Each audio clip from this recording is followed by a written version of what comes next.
They told me my husband died at sea. Then I found $2 billion in my name and a security feed of him alive in Berlin. Now the people who really own that money want us both dead, and the only one who can help me is the criminal wife he didn't tell me about. Before we continue, let us know where you're watching from in this video. Drop a comment below and share your thoughts. We'd love to hear from you. The sun was high, casting sharp shadows on the pavement as Mrs. Lila Carter walked into the bank, her worn-out handbag clutched tightly under her arm. She looked like any other middle-aged woman, simple clothes, tired eyes, and a quiet demeanor. The air inside was cool, a stark contrast to the heat outside, but the tellers barely glanced up as she approached the counter. "I need to withdraw some money," she said softly, sliding her account book forward. The young teller, Mark, barely hid his disinterest as he flipped it open. Then his fingers froze. His eyes darted from the book to her face, then back again. The name on the account, Lila Carter, matched one of the bank's most secretive, high-profile clients. But that account held over $2 billion, and this woman in front of him, with her faded dress and scuffed shoes, couldn't possibly be the same person. Could she? Mark cleared his throat, forcing a smile. Just one moment, ma'am." He signaled his manager, who frowned at the interruption until he saw the name. His face went pale. Within seconds, whispers spread like wildfire. The bank staff huddled together, casting nervous glances at Lila, who stood patiently, unaware of the storm brewing around her. Then the bank manager, Mr. Hargrove, stepped forward, his voice unnaturally high. "Mrs. Carter, could you come with me, please?" Lila blinked, confused, but followed as he led her to a private office. The door clicked shut behind them, and Hargrove leaned in, his hands trembling. "Ma'am, do you know how much money is in this account?" Lila tilted her head. "Enough for groceries, I hope?" Hargrove swallowed hard. "There's over $2 billion here." For a moment, silence filled the room. Then Lila laughed, a light, carefree sound. "Oh, that's impossible. There must be some mistake." But the manager wasn't laughing. He pulled up the account details on his computer, turning the screen toward her. The numbers stared back, undeniable. Lila's smile faded. Her fingers tightened around the straps of her bag. "This isn't right," she murmured. "My husband set this up years ago. He said it was just a small savings account." Hargrove's eyes widened. "Your husband?" Before she could answer, the office door burst open. Two men in dark suits stood there, their expressions unreadable. "Mrs. Carter," one said smoothly, "we need to talk." Lila's heart pounded. She had never seen these men before, but the way they looked at her, like she was the most important person in the world, sent a chill down her spine. "Who are you?" she asked. The taller man smiled, but it didn't reach his eyes. "We work for your husband." Lila went very still. "That's impossible," she whispered. "My husband died 5 years ago." The men exchanged a glance. Then the shorter one sighed. "Ma'am, your husband is very much alive, and he's been looking for you." Lila's breath caught in her throat. The room seemed to spin as the words echoed in her ears. Alive? It couldn't be. She had buried him, or at least she thought she had. The funeral, the empty casket. They said his body was never recovered. The years of grief. Had it all been a lie? Her hands trembled as she gripped the edge of the desk. "You're lying," she said, her voice barely above a whisper. The taller man, his expression unreadable, pulled out a phone and tapped the screen. A video began to play. The image was grainy, but the face was unmistakable. Daniel Carter, her husband, alive and speaking directly into the camera. "Lila, if you're seeing this, it means they found you. I'm sorry. I never wanted you involved in any of this." Her legs gave way, and she sank into the chair behind her. The bank manager, Hargrove, looked like he wanted to bolt from the room. The suited men ignored him, their focus entirely on Lila. "Where is he?" she demanded, her voice shaking. "That's not how this works," the shorter man said. "First, we need to confirm it's really you. There are security measures." Before she could react, the taller one reached into his jacket and pulled out a small device, a scanner of some kind. "Your left wrist, please." Lila instinctively pulled her arm back. "What? Why?" "Just do it," the man said. his tone leaving no room for argument. Reluctantly, she extended her arm. The device beeped as it passed over her skin, and a tiny, almost invisible mark beneath her wrist glowed faintly blue. The men exchanged another glance, this time with something like relief. "It's her," the shorter one muttered. Lila yanked her arm back, staring at the fading glow. "What the hell is that?" The taller man ignored the question. "Pack what you need. You're coming with us." She shook her head. "I'm not going anywhere until someone tells me what's happening." The shorter man sighed. "Your husband wasn't just some ordinary man, Mrs. Carter. He was part of something bigger. And now that they know you're connected to that account, you're in danger." A cold dread settled in her stomach. "Who's they?" The office window shattered. Glass rained down as a masked figure swung into the room, landing in a crouch. The suited men reacted instantly, shoving Lila to the floor as gunfire erupted. Hargrove screamed, scrambling under the desk. The masked intruder moved like lightning, dodging bullets and closing the distance in seconds. Lila didn't have time to think. She grabbed the bank manager's fallen pen, and as the attacker lunged at her, drove it straight into his thigh. He roared in pain, stumbling back. One of the suited men seized the moment, tackling the intruder through the broken window. They crashed onto the street below. Silence. Then the remaining man hauled Lila to her feet. "We need to go. Now." She didn't argue this time. As they rushed out of the office, past terrified bank employees and customers, one thought burned in her mind. Daniel was alive, and nothing about their life together had been real. Outside, a sleek black car screeched to a halt in front of them. The man shoved her into the back seat before jumping in after her. The car took off before the door even closed. Lila turned to him, her voice steady despite the chaos. "Start talking. Who was that? And what the hell did my husband really do?" The man hesitated, then said, "He wasn't just a businessman, Mrs. Carter. He was a thief, the best in the world. And that money in your account? It was never his to begin with." Lila's blood ran cold. "Then whose is it?" The man met her gaze. "The kind of people who don't let things go unpaid." The car swerved sharply, tires screeching as another vehicle rammed into them from the side. Lila barely had time to brace herself before the world flipped upside down. The impact sent the car rolling, metal crunching, glass exploding into shards. Lila's body slammed against the door, pain shooting through her shoulder as the world spun violently. Then, silence, smoke. The acrid smell of burning rubber filled her nose. Groaning, she blinked blood out of her vision and saw the suited man next to her, unconscious, his head lolling at an unnatural angle. Move. Now she fumbled for the seatbelt, fingers slick with blood, and kicked the shattered door open. Crawling onto the asphalt, she gasped for air. The other car, a dented van, had stopped a few feet away. Its doors flew open. 3 figures in tactical gear stepped out, weapons raised. Lila didn't wait. She ran. Sirens wailed in the distance as she ducked into an alley, her heart pounding so hard it hurt. She had no idea where she was going. No idea who was chasing her. No idea if Daniel was really alive or if this was some twisted nightmare. But one thing was clear, that money wasn't just money. It was a target. A hand grabbed her arm.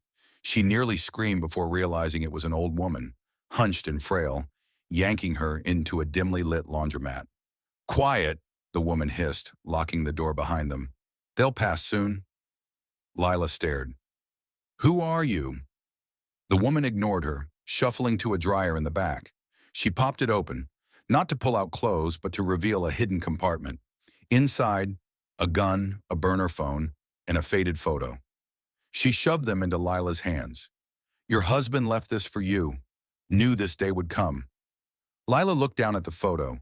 It was her and Daniel, smiling on a beach she didn't remember. Written on the back in his handwriting, "If you're seeing this, trust no one. Not even me." The old woman's grip tightened. "They'll kill you for that account. Only way out is to find her." "Find who?" A crash outside. The woman's eyes went wide. "No time." She pushed Lila toward a back exit. "Ask for the Sparrow, and don't trust the blue-eyed man." Lila barely made it out before the front door exploded inward. She ran again. the gun heavy in her pocket, the phone burning against her skin. The Sparrow, a name, a clue, and somewhere out there, a husband who should be dead, and a fortune that belonged to someone far worse. Lila stumbled into the rain-slicked streets, the neon signs of the city blurring through her tears. The burner phone felt like a live wire in her hand, her only tether to a truth that kept slipping further away. The Sparrow. Who was that? Another alias? Another lie? She ducked into a dingy internet cafe, the kind that's still charged by the hour. The clerk barely glanced up as she slid into a corner booth and powered on the phone. A single contact was saved. S. No name, no number, just a GPS pin blinking in the middle of the city's old industrial district. Lila exhaled sharply. Of course it wouldn't be easy. She was about to leave when the cafe's TV flickered to a news bulletin. Her own face, pulled from some old ID photo, flashed on screen. Wanted for questioning in connection with a high-profile bank incident and possible embezzlement. Embezzlement? She nearly laughed. They'd made her the criminal. A shadow moved outside the cafe's fogged-up window. Too tall, too still. Lila grabbed the gun from her pocket and bolted out the back just as the door chimed. Footsteps pounded behind her. She didn't look back.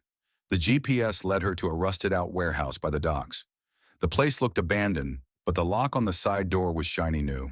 She hesitated, then knocked. 3 quick raps, a pause, 2 more. Silence. Then a voice, female and sharp. "Who sent you?" Lila swallowed. "The old woman at the laundromat.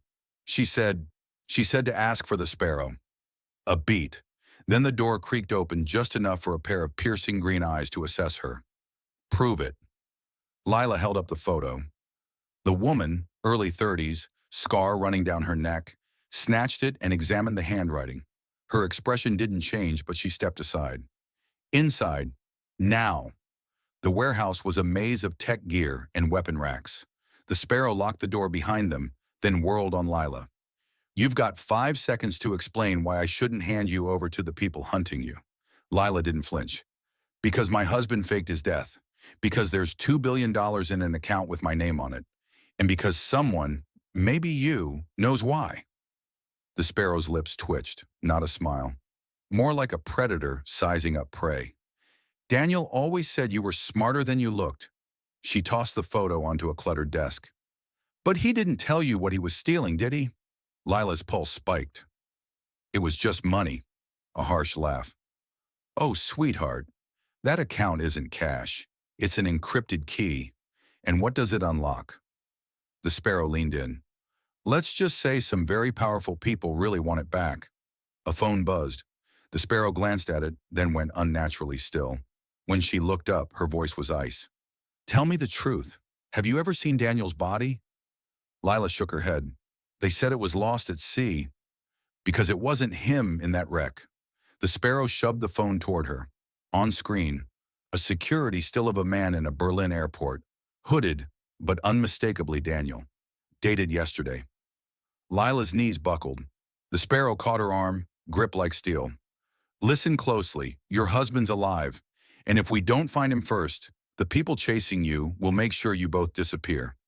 She yanked open a drawer, pulled out a passport with Lila's face but a stranger's name. "We leave at 10, and you'd better decide fast. Are you running from this mess?" A pause. "Or toward the truth?" Outside, a car engine cut through the rain. Too close. Too late to turn back now. This response is AI-generated, for reference only. Lila clutched the fake passport, her mind racing. The car outside idled ominously, its headlights cutting through the warehouse's grimy windows. The Sparrow didn't wait for an answer. She was already moving, tossing a backpack at Lila. "Clothes, cash, a new burner. Don't bring the gun. It's traceable now." Lila caught the bag, her fingers numb. "Where are we going?" "Somewhere they won't expect." The Sparrow kicked open a rusted floor grate, revealing a hidden tunnel. "But first we lose the tail." A sharp knock rattled the warehouse door, then another, more forceful. Lila didn't hesitate. She dropped into the tunnel after the Sparrow, the grate clanging shut above them, just as the door splintered open. The air underground was thick and damp. the only light coming from the Sparrow's flashlight as they navigated the narrow passage. "Who are you?" Lila whispered, her voice bouncing off the tunnel walls.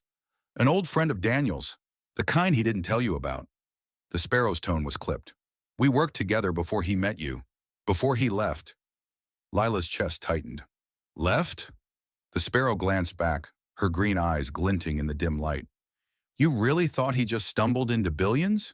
He was the best, until he got sloppy, fell in love, got out."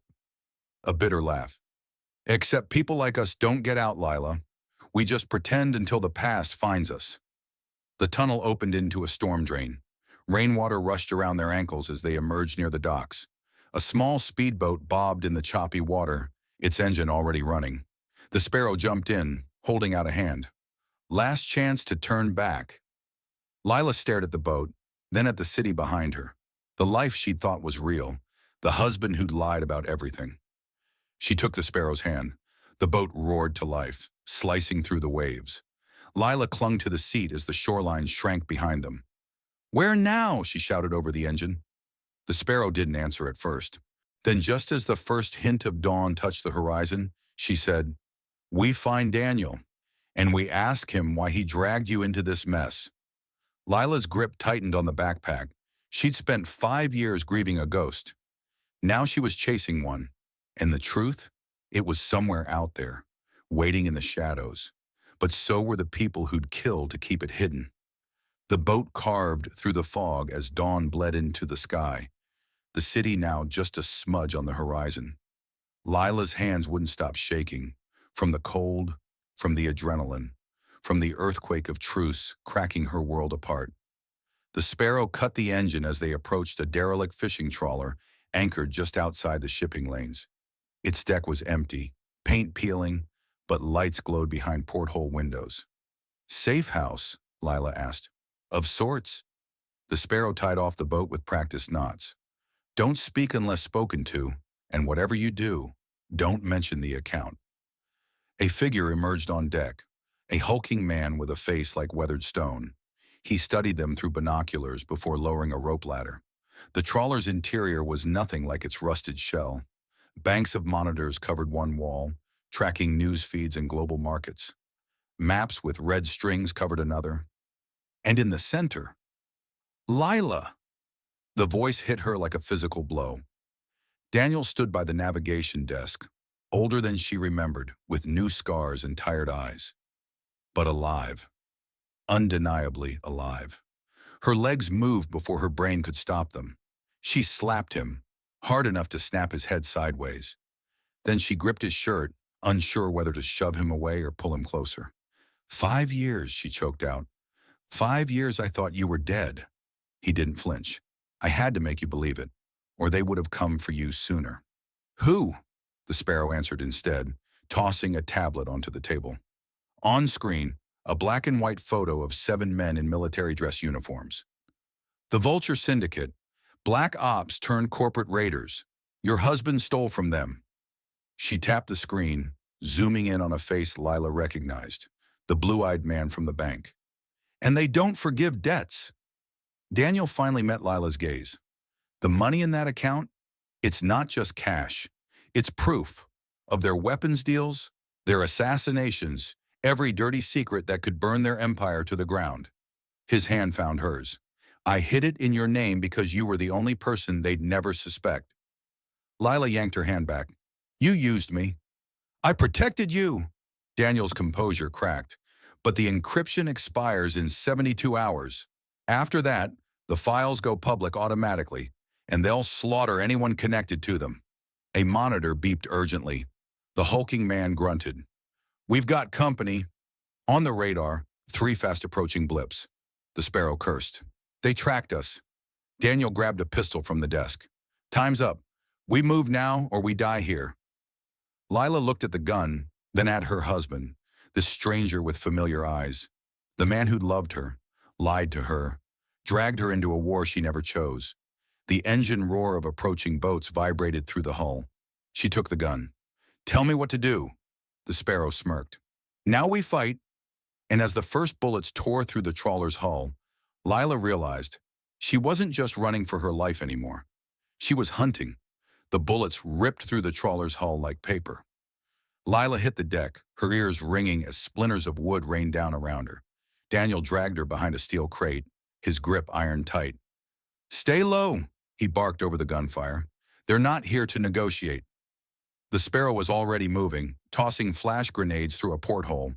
A second later, blinding light and deafening booms erupted from the attacking boats. Screams followed. "Go!" the Sparrow yelled. Lila didn't hesitate. She followed Daniel through a hatch into the trawler's belly, a cramped engine room lined with servers. The syndicate wasn't just after them. They were after the proof hidden in that account. Daniel typed frantically at a terminal. "I can lock the files down, but I need time." "How much?" Lila demanded. "5 minutes." Above them, boots pounded on deck. The syndicate was boarding. The Sparrow burst in, blood streaking her temple. "We're outnumbered. They've got a hacker jamming our signals. We can't call for backup." Lila's fingers tightened around the gun. "Then we buy him for 5 minutes." She didn't wait for approval. She moved. The fight was chaotic. Lila fired from behind overturned tables, her shots precise in a way that surprised even her. The Sparrow fought like a demon, knives flashing, but the syndicate kept coming. Then, a new sound. Helicopter blades cutting through the gunfire. Lila's heart sank. Reinforcements? But the syndicate soldiers looked up, confused. The chopper wasn't theirs. A voice boomed over a loudspeaker. "This is Interpol. Drop your weapons." Daniel appeared in the doorway, panting. "I did it. I sent the files." The syndicate's leader, the blue-eyed man from the bank, snarled and raised his gun at Lila. She fired first, 1 week later. Lila sat on a park bench, watching ducks glide across a pond. The news played on a nearby TV. High-profile arrests, corporate scandals, the fall of the Vulture Syndicate. A shadow fell over her. "Daniel, you could have told me," she said quietly. "I would have fought with you from the start." He sat beside her. "I wanted to protect you." "You don't get to decide what protects me." She turned to face him. "Who are you, really?" For the first time, he looked uncertain. "Someone who loves you, someone who made mistakes." Lila studied him, the man she'd mourned, the stranger she'd fought beside. Then she stood. "Prove it." She walked away, leaving him there. But she didn't look back to see if he followed.